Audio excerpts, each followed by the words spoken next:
Akkanuuf guddatu TikTok keenya kuni hotaa taap godha galata giiftiini.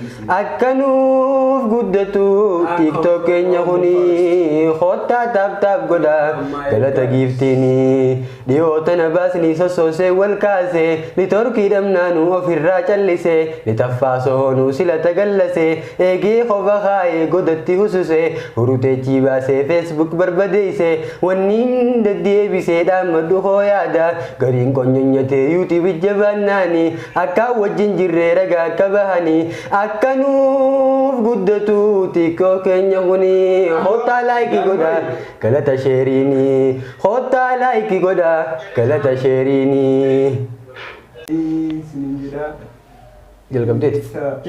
Akkanuuf guddatu TikTok keenya kuni hotaa taap godha boksii tajaajilaanii.